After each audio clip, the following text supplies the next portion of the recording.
Hello fire station അല്ലേ? അല്ല, എനിക്കറിയാം. അല്ല കുട്ടി ഏത് നമ്പറിലോട്ടാ വിളിച്ചേ? അല്ല, ഞാൻ ഫയർ സ്റ്റേഷനിലോട്ടാണല്ലോ വിളിച്ചത്. അപ്പൊ അവിടെ നിന്ന് തന്നെ വിളിക്കൂ. കാര്യം പറയും. സാർ, എന്റെ ഭർത്താവിന് വേറെ സ്ത്രീയുടെ ചുറ്റിക്കളിയുണ്ട്. അതിനിപ്പോ ഞാൻ തന്നപ്പം ചുറ്റി കളിക്കണം? അതല്ല സാർ, എന്റെ ഭർത്താവ് എന്റെ വീട്ടിലെ വേലക്കാരിയുടെ ഒളിച്ചോടി പോയി. ഒന്ന് കണ്ടുപിടിക്കണം സാർ.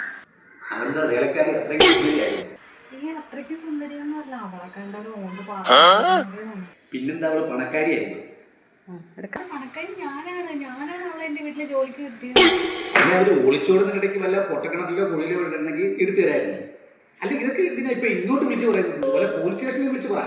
സാർ, പടക്കം തീപ്പെട്ടിയാണ് ഒളിച്ചോണ്ടിരുന്നത്. എപ്പോ വെള്ളത്തിൽ വിടുത്താൻ ഉദ്ദേശിക്കുന്നത്. അത് മാത്രമല്ല, പോലീസൊക്കെ അറിയിച്ചു കഴിഞ്ഞാൽ കേസാവും. നാട്ടുകാർ മൊത്തം ഇവിടെ എപ്പോഴാ മഴയത്ത് റോഡിൽ മരം വീഴുക, കിണറ്റിൽ ആനമാന വീഴുക, നമ്മളെ നോക്കിയിരിക്കുക. അപ്പോഴാ കൊച്ചിന്റെ ഭർത്താവ് ഒളിച്ചോടിയത്. സാർ, എന്റെ അഭിമാനം. കുട്ടി ഒരു കാര്യം ചെയ്യും, കുട്ടി ഒരു വേലക്കാരനോട് ഒളിച്ചോടി പോകും. അപ്പൊ സമാസമായില്ലേ?